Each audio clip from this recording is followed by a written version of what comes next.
Video like जरूर कर लीजिए और ऐसे वीडियो लगातार फ्री में पाने के लिए चैनल को तुरंत सब्सक्राइब कर लीजिए और बेल आइकन को जरूर टैप कर लीजिए ताकि आगे भी सारे वीडियो आपको मिलते रहे। यूट्यूब में फॉलो करते हैं तो प्लीज ये वाला फ्री टेलीग्राम चैनल जरूर ज्वाइन कर लीजिएगा। सारे नोटिफिकेशन, सारे अपडेट यहीं पे आते हैं, ध्यान रखिए। Hello everyone, welcome you all to study for civil services.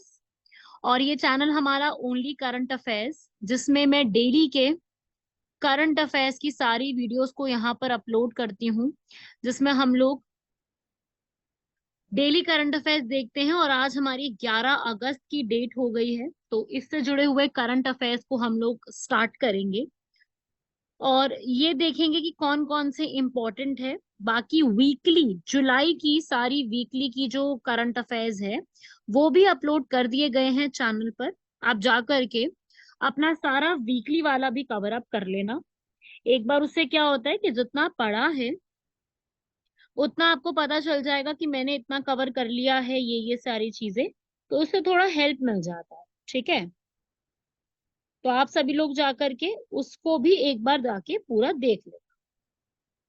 चलो, उसके बाद हम लोग अब आगे बढ़ते हैं और हम लोगों के आज के आर्टिकल्स को पहले तो देख लेते हैं।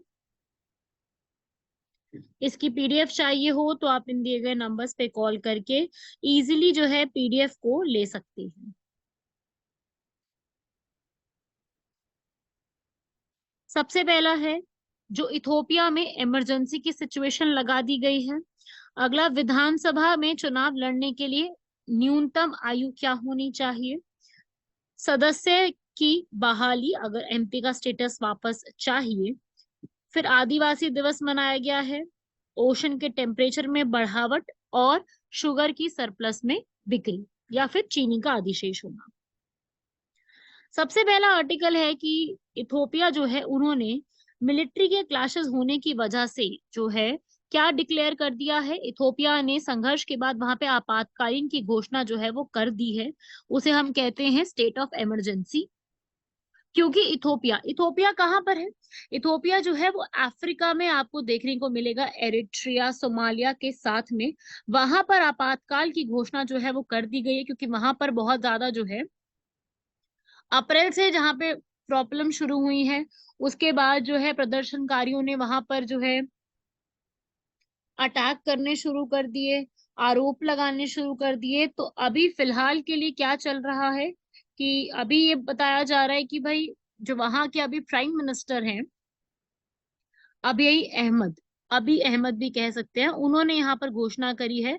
उन्होंने कहा है कि भाई जो ये प्रॉब्लम वहां पे आई है उसकी वजह से आपातकालीन की स्थिति वहां पे लगा दी है और इसके लिए अनिवार्य अनुमोदन भी है।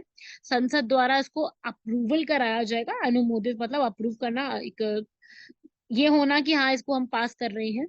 और राष्ट्रीय सुरक्षा की जोखिम हो गया है, इसलिए वहां पे इमरजेंसी लग गई है। आपको पता है भारत में भी 3 बार इमरजेंसी लगी है वॉर के चलते। 1962 का वॉर, 1971 और 1975 में इंटरनल डिस्टर्बेंस की वजह से भारत में 3 बार लगी है नेशनल इमरजेंसी। ठीक है भाई, तो नेशनल सिक्योरिटी मतलब कि जो राष्ट्रीय वहां की सुरक्षा उसको खतरा था, इसकी वजह से वहां पर लगाया गया है। और साथ ही साथ इसके आर्थिक परिणाम भी देखने को मिले हैं, क्योंकि लोगों में आपस में झड़प शुरू हो रही है, तो बस वहां की जो चीजें हैं उनको तबाह करने की बातें हो जाती हैं। और इसकी बेसिकली बात यह है कि वहां पर जो है एक इथोपिया में जगह है अमराहा। अमराहा का जो पूरा इलाका है वहां पे इंस्टेबिलिटी, अस्थिरता को देखा गया है। तो वहां पे 2 साल लंबा वॉर चल रहा था, टिग्रे वॉर। टिग्रे सुना होगा, टिग्रे यूफ्रेट्स एक रिवर का भी नाम है, वहां पर फ्लो करती है। उस जगह पे वॉर चल रहा था, जिसकी वजह से ये सारे टेंशन देखे गए हैं अमराहा के रीजन में। तो ये जो है वहां पे रोड ब्लॉक कर देना, सड़कों पे उतर आना, ये सब जो है वहां पे प्रॉब्लम जो है वो देखने को मिली है। बाकी वहां का टूरिज्म वो भी काफी कम हो गया है। जो वहां के पॉपुलर टूरिस्ट टाउन है जैसे कि लालीबेला एंड गुंडार, पढ़ के जाइएगा इन दोनों के नाम, प्रीलिम्स में पूछे जा सकते हैं। Lalibela and Gondar are located in which of the following countries, क्योंकि ये न्यूज में है। तो ये कौन सी जगह पे है? इथोपिया में। यहाँ पर भी लोगों का आना जाना बंद कर दिया, क्योंकि यहाँ पर कब वो जो एक वायलेंस में बदल जाए कह नहीं सकते। तो इमरजेंसी की जो है ये चीजें देखने को मिल गई हैं। और अगर आपने इमरजेंसी में जो बातें कही गई हैं, बैन लगाई गई है, अगर उसको किया तो आपको 10 साल की जेल भी हो सकती है। पोटेंशियल इसका काफी बढ़ा दिया गया है, सिचुएशन खराब होने पे इसको इमरजेंसी डिक्लेयर किया। तो यहाँ पर अमराहा रीजन के अंदर इथोपिया में इस समय इमरजेंसी की सिचुएशन है। तो ये छोटे से फैक्ट्स थे जो आप लोगों को दिमाग में रखने हैं। तो इथोपिया इमरजेंसी इंपॉर्टेंट है हमारे लिए। क्वेश्चन आता है कि कहाँ पे लगी है, ये भी याद रखिएगा। स्टेट ऑफ इमरजेंसी जो है वो डिक्लेयर हो गई अमराहा रीजन में। अमराहा भी याद रखेंगे भाई कहाँ पर है, क्योंकि वहां पे वायलेंस बढ़ता जा रहा है। तो वहां के जो काउंसिल ऑफ मिनिस्टर्स है, मतलब जो वहां का मंत्रिमंडल है, उन्होंने ये चीज यहाँ पे लागू कर दी है।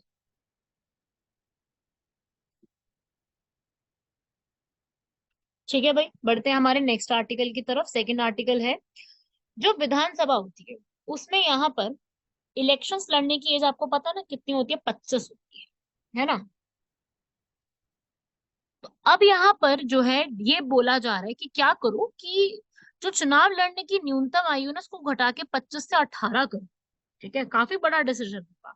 पार्लियामेंट की कमेटी है, उन्होंने रिपोर्ट सबमिट करी है राज्यसभा। अच्छा, कमेटी का नाम क्या है, personnel public grievances law justice. ठीक है, लोक अदालत विधि और न्याय। अब ये मैं आपको बात बता दूं कि भाई जितनी भी हमारी पार्लियामेंट में कमेटीज होती हैं वो दो अलग अलग प्रकार से विभाजित है। एक होती है भाई फाइनेंशियल जो कि वित्तीय होती है, और एक होती है डिपार्टमेंटल। ये डिपार्टमेंटल कमेटी में 24 कमिटीज होती हैं, जिसमें से 16 लोकसभा के अंडर आती है, 8 राज्यसभा में आती है। तो ये जो 8 राज्यसभा में है उसमें से ये वाली पर्सनल पब्लिक ग्रीवेंसेस ये राज्यसभा में ही आती है। इसीलिए यहाँ लिखा है कि इसने अपनी रिपोर्ट राज्यसभा को सबमिट करी, लोकसभा नहीं लिखा। क्योंकि जो ये वाली कमेटी है, स्टैंडिंग कमेटी, ये राज्यसभा के ही जो है कि अंडर आती है। यहाँ के जो लोग होंगे वो चेयरमैन ही चूज करते हैं राज्यसभा के। ठीक है, तो इस पैनल ने ये बोला है कि जो अभी तक हमारी 18 वर्ष की उम्र थी कि अगर आपको विधानसभा के इलेक्शंस लड़ने हैं, जो अभी अब तक 25 साल की उम्र हुआ करती थी, इसको कम करके 18 कर दो। ठीक है, तो ये बात एक बोली गई है। आपको पता है कि भारत में इलेक्शंस लड़ने के लिए अलग अलग उम्र डिफाइंड है।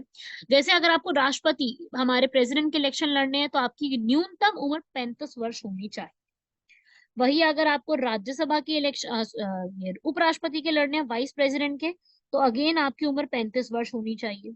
गवर्नर के लिए चुनना है तो आपको 35 वर्ष चाहिए। 35 वर्ष इन तीनों के लिए है। जजेस of supreme court, high court के लिए कोई न्यूनतम एज नहीं है। लोकसभा के इलेक्शन के लिए अगेन 25 है, राज्यसभा के इलेक्शन के लिए 30 है। तो ये भी एक एज का क्राइटेरिया याद रखना। पंचायत के इलेक्शन के लिए जो है वो 21 वर्ष है। वही जो अगर आपको लेजिस्लेटिव असेंबली विधानसभा में जाना है तो 25 है, लेजिस्लेटिव काउंसिल विधान परिषद में जाना है तो 30 है। तो ये है एक प्रारूप, एक प्रावधान, इसको पढ़ लो। ठीक है, न्यूनतम है ये, सबकी मैंने मिनिमम वाली बताई है। तो अब मिनिमम में ये जो 25 से इसको 18 करने की बात यहाँ पे की गई है। ठीक है, तो ये है पूरी स्टोरी। अब इन्होंने ये बोला कि इलेक्शन की एज को रिवाइज करो। ठीक है, ताकि यूथ भी इसमें पार्टिसिपेट करे, छोटे लेवल से शुरू करे यूथ, मतलब विधानसभा के लेवल से शुरू कर दे यूथ और आगे बढ़ने को इसको प्रोत्साहन दे। तो कमेटी ने यही बोला है कि अगर हमें अच्छा सा एक डिबेट सिस्टम तैयार करना है राज्यसभा में या लेजिस्लेटिव असेंबली में, तो हमें ये एक एज चेंज करनी पड़ेगी। इन्होंने बोला भाई इससे जो है संघवाद का सिद्धांत ये बढ़ावा होगा, क्योंकि आगे चल के ये जो एक तरीका यहाँ पे हम बनाएंगे तो ये हमारे प्रिंसिपल्स को फॉलो करेगा। और साथ में बोला है कि अगर कभी भी कोई कैंडिडेट जो इलेक्शंस के लिए खड़ा हो रहा है वो अगर गलत तरीके से अपने हलफनामा एफिडेविट को दाखिल करता है तो उसके लिए 2 साल का कारावास और जुर्माना भी होना चाहिए। मतलब अपनी फॉल्स एज लेकर के कोई आता है तो एज में भी अगर डिस्क्रिपेंसी हो जाती है। ठीक है, आयु विसंगति भी है। भारत की आयु जो युवा औसत आयु की विपरीत 55 वर्ष से अधिक आयु के सांसद की उच्च प्रतिशत पर चिंता व्यक्त करी है। ठीक है, क्योंकि आज के टाइम पे जितने भी अपने एमपीज और एमएलएज हैं उनकी एज जो है वो 50+, 40+, ज्यादातर इतनी ही एज होती है। तो यहाँ पे यूथ को भी अगर हम मौका दे इसमें आगे बढ़ने का तो वो बहुत अच्छा से एक हमें रिजल्ट जो है वो दे सकता है। तो वो यहाँ पे बात लिखी गई है इनके द्वारा। ठीक है, फिर बोला है कि यूथ की रिप्रेजेंटेशन बढ़ेगी, पॉलिटिकल रिप्रेजेंटेशन बढ़ेगी, मॉडर्न एरा में यूथ को भी अपनी कैपेबिलिटीज दिखाने का मौका मिलेगा। बाकी इलेक्शन कमीशन का रिस्पॉन्स यहाँ पे, इलेक्शन कमीशन ने तो अभी इसके ऊपर डिसअग्री किया है कि नहीं, ऐसा नहीं रहेगा। ठीक है, उन्होंने बोला कि भाई जो 18 वर्ष के से कम के या 18 वर्ष के ही हुए होते हैं उनमें मेच्योरिटी नहीं होती है, कॉन्फिडेंस नहीं होता, एक्सपीरियंस नहीं होता, गलत डिसीजंस लिए जाते हैं। मेरा भी ऐसा मानना है कि 18 नहीं होनी चाहिए, 21 तो कम से कम होनी चाहिए, क्योंकि 18 वर्ष का यार एक बच्चा, जो मतलब बच्चा ही कहेंगे उसको, हम कहाँ बड़ा कह देंगे कि वो विधानसभा के इलेक्शन लड़ने के काबिल हो गया, नहीं हुआ ना।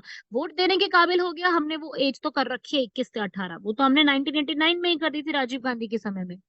लेकिन जो ये वाला टाइम है कि भाई हमें एमएलए के इलेक्शन के लिए भी ये एज होनी चाहिए, मेरे हिसाब से 18 वर्ष कम है। मेरे हिसाब से 21 होनी चाहिए, 25 से 21 कर दो, वो फिर भी एक बेटर है, क्योंकि 21 वर्ष की उम्र में एक बच्चा जो है स्कूल से ना निकल के कॉलेज जा चुका होता है, ग्रेजुएशन कर चुका होता है, तो उस समय उसकी समझ बढ़ जाती है।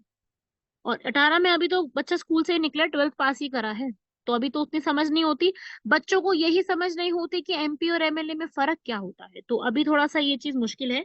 21 में आकर के बच्चा सीख जाता है, तो 21 एक होनी चाहिए मेरे हिसाब से। बाकी आप लोग भी बताइए कि जो ये सरकार कह रही है कि 18 करो, क्या ये ठीक है, या आपको भी मेरी तरह ही सोच है कि 21 होनी चाहिए, 18 बहुत कम हो जाएगी। ठीक है भाई, तो इस तरीके से है। बाकी इन्होंने बोला है कि आधार और वोटर आईडी कार्ड जो है वो भी सबके होने चाहिए, ताकि एकदम सबके बारे में पता चले कौन कहाँ से वोटिंग दे रहा है। तो गैर नागरिक जो होते हैं उनकी मतदाता सूची में शामिल करने पर ये बोला है कि भाई उनको बहिष्कार करना ही बेटर है, उनके आधार और मतदाता पहचान पत्र की जरूरत है। तो ये एक पूरा आर्टिकल अभी न्यूज में आया है, तो इसको जरा चर्चा पे रखेंगे हम लोग कि क्या ऐसा होना चाहिए, कि ये एक सही प्रोविजन है क्या, ये प्रावधान हो तो सही है। ठीक है, अगला। अब अगला इंपॉर्टेंट आर्टिकल, आप जानते हैं कि राहुल गांधी को एमपी का स्टेटस वापस दे दिया गया है, जो उनसे जो है गुजरात के लोअर कोर्ट ने यहाँ पर रिवोक किया था, आप सभी जानते हैं। मोदी सरनेम केस के ऊपर उनसे वो चीज छीन ली गई थी, तो अब उनको वापस से जो है एमपी का स्टेटस मिल गया। तो बात ये आती है कि अब क्या आगे होगा। एमपी का स्टेटस अगर वापस मिल जाता है जो आपसे छीना गया था, तो अब आगे क्या होगा उसके। तो देखो भाई, अभी सुप्रीम कोर्ट ने जो है आप ये आपराधिक मानहानि मामले में राहुल गांधी की कारावास पे रोक लगा दी, और 2 दिन बाद जो है यहाँ पर राहुल गांधी की संसद में मंजूरी भी वापस हो गई, और वो अब वापस से अटेंड करना शुरू हो गए। तो देखो भाई, होता क्या है इसमें, अगर कभी भी किसी संसद सांसद कोई भी है, एमपी है, उसकी क्वालि उसको जो प्रॉपर उसका जो एक मेंबरशिप है उसको डिस्क्वालीफाई कर दिया गया है, तो ये देखा जाता है कि भाई इसको डिस्क्वालीफाई किया या सस्पेंड किया। जैसे कई बार क्या होता है कि किसी एक एमपी को सस्पेंड कर दिया, तो कि वो पूरी अभी जो मीटिंग होगी, पूरा सत्र होगा, उसमें एक भी सिटिंग में नहीं आएगा। जैसे अभी किया भी है ना, कोई एमपी को किया भी है राज्यसभा के वो सिग्नेचर वाले मामले में। तो आरपीए एक्ट 1951 में लिखा है कि एक एमपी को डिस्क्वालीफाई आप कर सकते हो, बिल्कुल कर सकते हो, अगर उसने कोई अपराध किया है और उसको उस अपराध की सजा में 2 साल से ज्यादा की सजा मिल रही है। अगर 2 से कम में है तो उसको आप नहीं कुछ करोगे। ठीक है, 2 साल की कारावास अगर दी गई है तो वो एमपी का स्टेटस उससे छीन लिया जाएगा। यही सेम राहुल गांधी के केस में हुआ था कि उनको भी 2 साल की सजा दी गई थी, अगर 2 साल से एक भी दिन कम की सजा उनको मिलती तो उनको एमपी का स्टेटस नहीं छीना जाता। ठीक है, तो अभी इनको 2 साल से ज्यादा की सजा हो गई, तो इसलिए उनका एमपी का स्टेटस छीन लिया गया था, अब उनको वापस से स्टेटस दे दिया गया है। अगर वो कोई भी लाभ का पद ले रहे हैं, ऑफिस ऑफ प्रॉफिट, और अगर उन्होंने करप्शन किया है या फिर चुनाव में कुछ अपराध किया है, तो उनको यहाँ पर क्या किया जाएगा, उनको यहाँ पर उनसे जो है एमपी का स्टेटस छीन लिया जाएगा, डिस्क्वालीफाई, या फिर उन्होंने जो है किसी और तरीके से डिस्क्वालिफिकेशन हुआ है, या उनको कभी सस्पेंड किया गया, किसी भी न्यायालय द्वारा उनको सस्पेंड किया गया, निलंबित कर दिया गया है, तो वहां पर लोकसभा अध्यक्ष और राज्यसभा के सभापति उनकी सदस्यता को यहाँ पर हटा सकते हैं। ठीक है, तो वो अब एमपी जो होगा वो अपने उच्च न्यायालय की आदेश की जो एक कॉपी होगी वो जाकर के वहां सबमिट करेंगे, और उसके बाद उनकी अयोग्यता का निरस्तीकरण की एक अधिसूचना को जारी कर दिया जाएगा। तो ये होते हैं प्रावधान।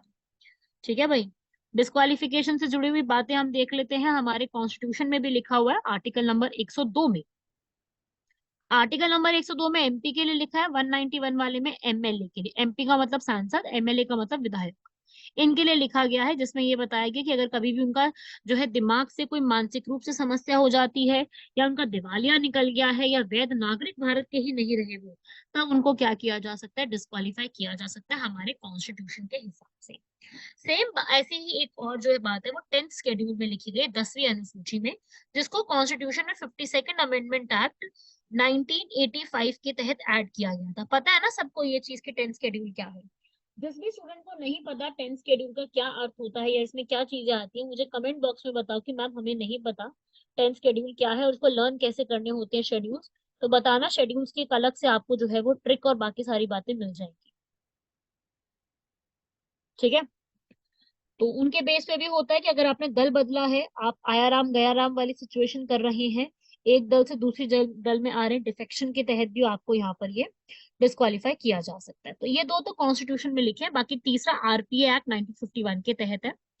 आरपीए एक्ट का 1951 एक्ट का सेक्शन 8 जो है वो ये बोलता है कि आपने कोई अपराध कर दिया तो आपने जो है जबरदस्ती रिश्वतखोरी को बढ़ावा दिया है, दो लोगों के बीच में शत्रुता को बढ़ावा दिया है, या आपने चुनाव में अनुचित प्रभाव दिखाना या रौब जमाने की कोशिश करी है, या आपने जमाखोरी, मुनाफेखोरी, दवाओं में मिलावट करी, दहेज देने की प्रथा को सपोर्ट किया है, इस तरीके की कोई भी चीज अगर आपने करी है तो आपको निलंबित, डिस्क्वालीफाई किया जा सकता है। ये सारी बातें आरपीए 1951 वाले एक्ट में लिखी गई हैं, जो कि एमपीज और एमएलए से जुड़ा हुआ है। ठीक है, इसी का और आगे भी सेक्शंस हैं, वो ये बोलते हैं कि अगर आपको वही 2 साल वाली सजा, मैंने समझाई दिया ये वाला, और उन्होंने जो है कुछ भी उन्होंने जो है आगे किसी भी तरीके की करप्शन या डिसलॉयल्टी, भ्रष्टाचार और विश्वासघात, देश के खिलाफ कुछ भी ऐसा किया है तो उनको हटाया जा सकता है।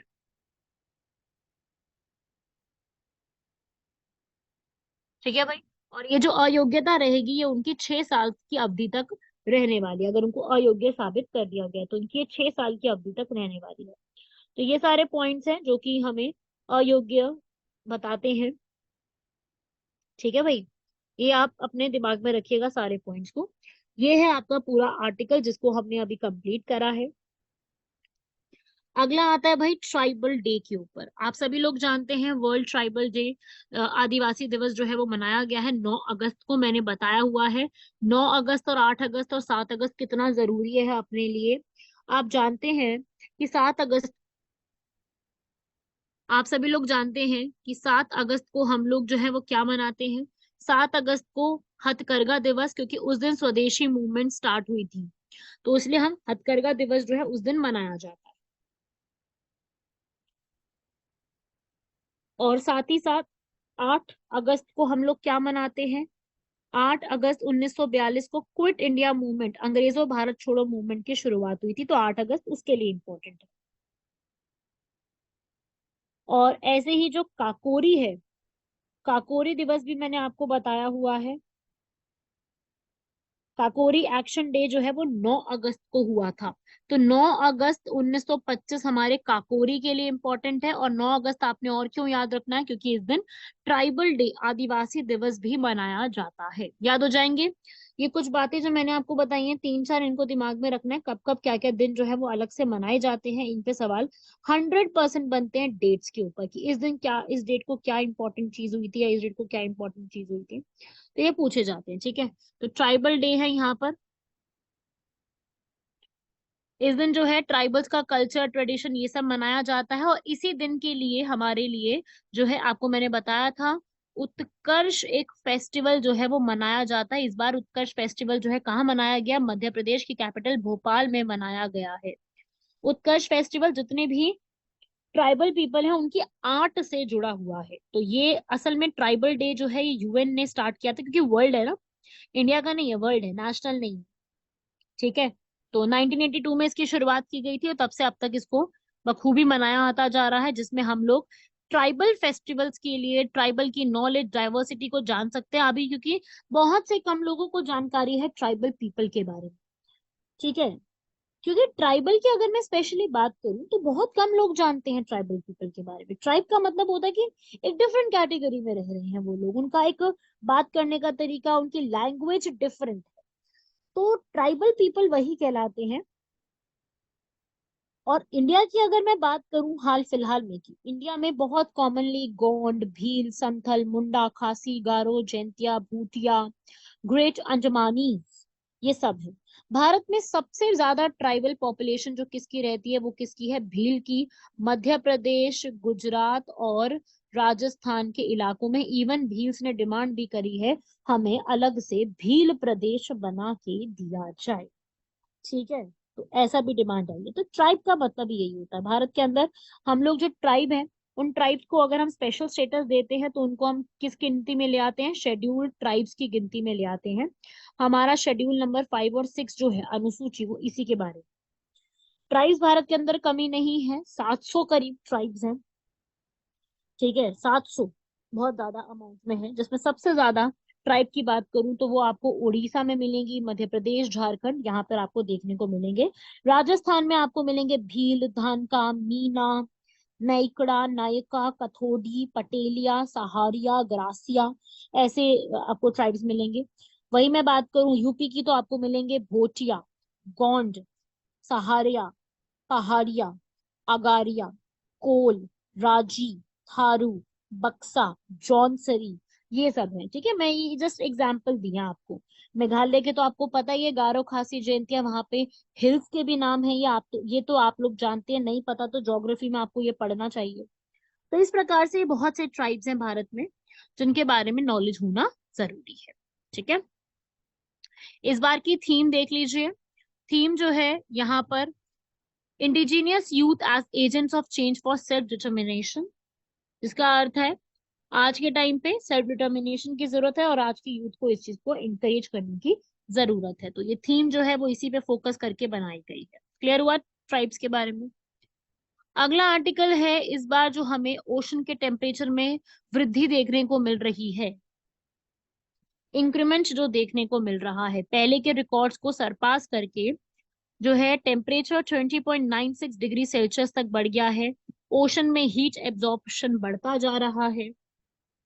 हीट गैसेस जो होती है, ग्रीन हाउस गैसेस ज्यादातर, उनका एक्यूमुलेशन, एक्यूमुलेशन का मतलब होता है उनका होना, ये ज्यादा देखने को मिल रहा है, क्योंकि आज के टाइम पे जीवाश्म ईंधन जो होते हैं, फॉसिल फ्यूल्स, वो भी खूब जल रहे हैं। इंडस्ट्रीज में पॉल्यूशन भी खूब क्रिएट हो रहा है, जिसकी वजह से ये चीज देखने को मिल रही है। और इसका बहुत बड़ा इम्पैक्ट हमारे कोरल रीफ्स पे देखने को मिल रहा है। मरीन लाइफ्स में कोरल रीफ्स को मिल रहा है, कोरल ब्लीचिंग होती जा रही है। कोरल ब्लीचिंग का अर्थ होता है जो जितने भी कोरल्स हैं उनकी जो है वो डेथ जैसी सिचुएशन देखने को मिल रही है। ठीक है, इकोसिस्टम पे काफी इम्पैक्ट देखने को मिल रहा है। CO2 का एब्जॉर्प्शन की कैपेसिटी कम होती जा रही है, जिसकी वजह से ग्लोबल वार्मिंग और ज्यादा इंक्रीज हो रही है। ठीक है, एल नीनो भी इस समय ज्यादा रोल में देखने को मिल रहा है। एल नीनो काफी ज्यादा इम्पैक्ट दे रहा है इस चीज के ऊपर। ह्यूमन एक्टिविटी तो सबसे बड़ा कल्प्रिट है ही, क्योंकि ह्यूमन एक्टिविटी की वजह से ही जलवायु में परिवर्तन आया है, क्लाइमेट में चेंज आया। हीट वेव्स जो लू के थपेड़े होते हैं वो और ज्यादा बढ़ते जा रहे हैं। ठीक है, क्यों? क्योंकि हर जगह पे क्लाइमेट चेंज हो रहा है, प्लास्टिक पॉल्यूशन बढ़ रहा है, मरीन पॉल्यूशन बढ़ रहा है, डिफॉरेस्टेशन हो रहा है। इन सब चीजों की वजह से, इन सारी एक्टिविटीज, ह्यूमन एक्टिविटीज की वजह से ओवर हीटिंग होती जा रही है, जिनकी वजह से ये सारी कॉन्ट्रीब्यूशन देखने को मिल रही है। तो ये पूरे आर्टिकल्स आपको एकदम दिमाग में भर लेने हैं, रट लेने हैं सारी बात। फिर आता है यहाँ पर शुगर सरप्लस, चीनी का अधिशेष हमें देखने को मिल रहा है। क्या भारत में चीनी जो अधिशेष में है, सरप्लस में है, ये हमें एक प्रॉब्लम भी क्रिएट कर सकती है क्या? तो देखो भाई, शुगर केन आप सभी लोग जानते हैं इंडिया में बहुत अच्छे से उगाई जाती है। यूपी इसमें टॉप करता है, यूपी को शुगर बोल ऑफ इंडिया भी बोला जाता है। और अभी आज के टाइम पे इंडिया जो है टॉप प्रोड्यूसर बन गया है शुगर का। और चाइना अर्थ के, ब्राजील के रिकॉर्ड को बढ़ाते हुए हम आगे पहुंच गए हैं, 359 लाख टन। ठीक है, अब आगे हम लोग शुगर की प्रोडक्शन में देखो, शुगर ग्रो करने के लिए अपने को पानी तो चाहिए ना, तो पानी जो है हम भूजल ले रहे हैं, ग्राउंड वाटर जो होता है वो पानी का इस्तेमाल कर रहे हैं। अब इसकी वजह से पानी पे भी इम्पैक्ट पड़ रहा है, शुगर केन ज्यादा हो गया है, इसकी वजह से जो हमारा ग्राउंड वाटर है वो कहीं ना कहीं ज्यादा इस्तेमाल हुआ होगा, जो कि हम लोग ड्रिंकिंग और इरिगेशन जैसी चीजों में इस्तेमाल कर सकते थे। तो इन सब की वजह से जो है प्रॉब्लम क्रिएट हुई है, और इन्हीं सब की रिस्क की वजह से जो है ग्राउंड वाटर का ओवर यूज होता जा रहा है। अगर इंडिया ने यहाँ पर अभी ग्राउंड वाटर के यूज को रोकने के लिए स्टेप्स नहीं लिए तो आगे चल के ये लाइवलीहुड्स और हमारे पानी की कमी को बहुत ज्यादा देखने को मिलेगी। तो आज के टाइम पे अगर मैं बात करूं, आप कहेंगे शुगर प्रोडक्शन ज्यादा हुई है, सही बात है, बहुत अच्छी बात है, हम लोग एक्सपोर्ट अच्छा कर पाएंगे, हम अपनी नीड्स डोमेस्टिक की भी पूरी करेंगे और बाहर भी एक्सपोर्ट करेंगे। बट ये हुआ कैसे, बात यहाँ पे यह आती है कि ये हुआ कैसे, ये पूरी शुगर प्रोडक्शन के पीछे के रीजंस क्या है। देखो, शुगर जब फार्मर्स ग्रो करते हैं, शुगर केन ग्रो करते हैं बेसिकली, शुगर केन और क्रॉप्स, क्रॉप्स अलग है और शुगर केन को हम अलग काउंट करेंगे। जब क्रॉप्स ग्रो की जाती है तो फार्मर्स से जो हमारी सरकार प्रोक्योर कर लेती है, उसको खरीद देती है, उसको एमएसपी कहते हैं, पता है ना, मिनिमम सपोर्ट प्राइस, न्यूनतम समर्थन मूल्य। वही जो शुगर केन होता है उसके लिए एक अलग टर्म यूज की जाती है, एफआरपी, मतलब कि फेयर एंड रेम्यूनरेटिव प्राइसेस, उचित और लाभकारी मूल्य। तो यहाँ पर जो है ना, इसकी एक एफआरपी एक तरीके का शुगर केन के लिए एमएसपी, ठीक है, जिसमें क्या होता है, शुगर केन जो होती है वो डायरेक्टली शुगर मिल्स तक पहुंच जाती है, आसपास जितनी भी शुगर मिल्स है, चाहे रिलायंस की है चाहे किसी भी और कंपनी की है, उनसे वो डायरेक्टली प्रोक्योर कर लेती है, ठीक है। तो होता क्या है कि शुगर मिल्स जो हैं वो फार्मर्स को एफआरपी देते हैं, प्राइस देते हैं कि इस प्राइस पे तो आपसे हम खरीदेंगे ही खरीदेंगे, ठीक है। तो उससे फार्मर्स को हमेशा शुगर केन को ग्रो करने में प्रॉफिट मिलता ही मिलता है, तो प्रॉफिट ज्यादा है इसके अंदर। दूसरा, शुगर केन को प्रमोट करने के लिए स्टेट की सरकार भी सब्सिडी दे रही है उगाने के लिए, तो फार्मर्स को यहाँ से फायदा। दूसरा, एक्सपोर्ट बढ़ा, पहले 21-22 के अंदर 110 लाख हम लोगों ने टन इसको रिकॉर्ड को ग्रो करा, और उसकी वजह से जो है ब्राजील और ऑस्ट्रेलिया और ग्यूटामाला जो इसमें टॉप करते हैं ग्रो करने में, उन्होंने इंडिया के ऊपर इल्जाम लगाया कि उन्होंने ज्यादा सब्सिडी देनी शुरू कर दी, जिसकी वजह से वो ज्यादा ग्रो कर गए और इंटरनेशनल मार्केट में उन्होंने वायलेशन करी है, बहुत सारे लॉस की, ठीक है, जिसकी वजह से उन्होंने जबरदस्ती अपने लोगों को फायदा पहुंचा करके शुगर मार्केट को खराब करने की कोशिश करी।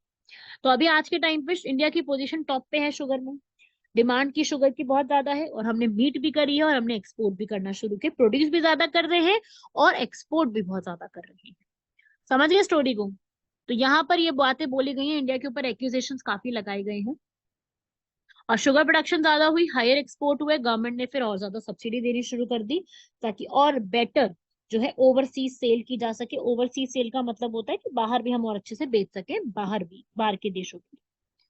तो ये है यहाँ पर इस तरीके से, और ये पूरी स्टोरी। और ग्राउंड वाटर जो है उसका काफी नुकसान हुआ है, क्योंकि कुछ कुछ जहां पे कम रेनफॉल आती है, देखो रेनफॉल आ गई तब तो देखो पानी की पूर्ति हो गई, पर जिन एरिया में रेनफॉल नहीं आती है उनको वहां पर जो है वहां का जो ग्राउंड वाटर है, भूजल है, उस पर डिपेंडेंट रहना पड़ता है, जिसकी वजह से वहां पर जो है पानी की कमी देखने को मिलती है। तो ये एक नुकसान हुआ है। और ग्राउंड वाटर का जब ज्यादा यूज करोगे तो वहां पर स्ट्रेस पड़ेगा, तो प्रॉब्लम वहां पे आनी शुरू हो जाएगी, ड्रॉट की सिचुएशन बन सकती है, सूखे की सिचुएशन हो सकती है, वाटर स्कार्सिटी, पानी की कमी की सिचुएशन हो सकती है, एनवायरमेंट के भी कॉन्सिक्वेंसेस काफी ज्यादा देखने को मिल सकते हैं, ठीक है। ग्राउंड वाटर का एक लेवल होता है, अगर वो लेवल से कम जाएगा तो सारा जो इकोसिस्टम है वो डिस्टर्ब होना शुरू हो जाएगा, तो ये भी एक नुकसान इससे देखने को मिला है, ठीक है। और बाकी फिर हम लोग किस पे डिपेंड हो जाएंगे, हम लोग वेटलैंड्स, रिवर्स और लेक्स पे शुरू हो जाएंगे डिपेंडेंट होना, और जो पूरा इकोसिस्टम सही तरीके से चलते आ रहा है वो इकोसिस्टम में कहीं ना कहीं गड़बड़ियां देखने को मिलने लग जाएंगी, ठीक है। तो लंबे समय के लिए तो ये चीज ठीक नहीं है कि हम शुगर केन ज्यादा प्रोड्यूस कर रहे हैं, या तो हमारे पास उतनी अवेलेबिलिटी हो ग्राउंड वाटर की, हमें फर्क ना पड़े, लेकिन अगर ग्राउंड वाटर डिप्लीट हो जाएगा तो जरूर इसके ऊपर हमारे इकोनॉमिक लॉस भी होगा और फार्मिंग कम्युनिटीज को भी नुकसान झेलने को मिलेगा, ठीक है। और ग्राउंड वाटर यहाँ पर खराब होगा तो हमारे जो एक्वीफायर्स और ये सब आरओज होते हैं उनको भी कहीं ना कहीं नुकसान जो है वो देखने को मिलेगा। तो एफर्ट्स इसके लिए क्या किया सरकार ने यहाँ पर ये बोला है कि जितनी हमारी एक्सेस शुगर आ रही है ना, ज्यादा शुगर आ रही है, उसको एथेनॉल में कन्वर्ट कर देते हैं, वो यूज करते हैं। वो एथेनॉल जो होगा वो हम फिर एल्कोहल, केमिकल्स, कॉस्मेटिक्स में इस्तेमाल करेंगे, जिससे हम लोग इजिली कामों को सॉल्व कर सकते हैं। तो यहाँ पर इथेनॉल ब्लेंडेड पेट्रोल का प्रोग्राम शुरू करेंगे, पेट्रोल में इथेनॉल को मिलाना शुरू कर देंगे, ताकि हम लोग बाहर से आने वाले क्रूड ऑयल पे कम हो जाएंगे, और हम लोग जो पेट्रोल से जो ग्रीन हाउस गैसेस भी निकलती है वो भी कंट्रोल हो जाएंगे, क्योंकि इसके अंदर इथेनॉल आ चुका है, तो वो हमारी इस चीज को भी कब करेगा। तो ये फायदे हैं इसके लिए। अगर एक्सेस में शुगर जा रही है, शुगर की मात्रा ज्यादा हो रही है, तो ऐसे करके उसको निपटा लें, ज्यादा शुगर को हम कहीं और इस्तेमाल करना शुरू कर दे, उसमें इथेनॉल ब्लेंडेड पेट्रोल लेकर के आ जाए। तो सरकार ने यहाँ पर यही बोला था कि, और सरकार ने यहाँ पर टैक्सेस को भी कम कर दिया, इथेनॉल के ऊपर, जो 18% से 5% कर दिया। और साथ ही साथ 394 लाख टन का जो टोटल शुगर है उसको आगे यूज करा है इथेनॉल बनाने में, ठीक है ना। तो वही है कि एक एक चीज तो और सरकार को ये करनी चाहिए कि सारे फार्मर्स को ये ना कहें कि भाई वो शुगर केन ही ग्रो करें। एफआरपी आप लेकर के आ रहे हैं, उनको फायदा होगा, बहुत अच्छी बात है, हमारे फार्मर्स को फायदा होगा, लेकिन अगर मैक्सिमम फार्मर शुगर केन की कल्टीवेशन करेंगे तो बाकी क्रॉप्स को कौन फायदा देगा, बाकी क्रॉप्स को क्या फायदा मिलेगा। ठीक है, थोड़ा डाइवर्सिफिकेशन जरूरी है। और साथ ही साथ ऐसी प्रैक्टिसेस को फॉलो करें जिसमें ग्राउंड वाटर को नुकसान ना पहुंचे, जैसे कि स्प्रिंकलर, या जो स्प्रिंकलर होते हैं ना, जो फुव्वारे से होता है, ड्रिप इरिगेशन होती है, उसको ज्यादा प्रमोट करें। वाटर सेविंग टेक्निक्स को बताएं, वाटर सेविंग टेक्निक्स को बढ़ावा दें, रेन वाटर हार्वेस्टिंग को बढ़ावा दें। ये तो वही सारे पॉइंट्स है जो आप जानते हैं। वर्षा जल संचयन हो गया, अपशिष्ट जल संचयन हो गया, ये सब चीजों को बढ़ावा दें और ग्राउंड वाटर रिसर्च को और बेटर बनाने की कोशिश भी करें।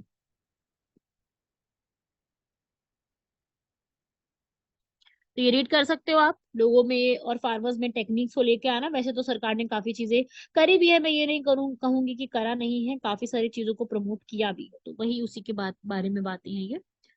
और ये पॉलिसीज वगैरह बनाई हैं ताकि हम लोग ओवर एक्सप्लॉइट करते हैं ना जो चीजों को, उसको कम कर दें। तो ये बातें तो काफी सारी हैं हमारे साथ, ठीक है, रीड कर लेना इस पॉइंट्स को।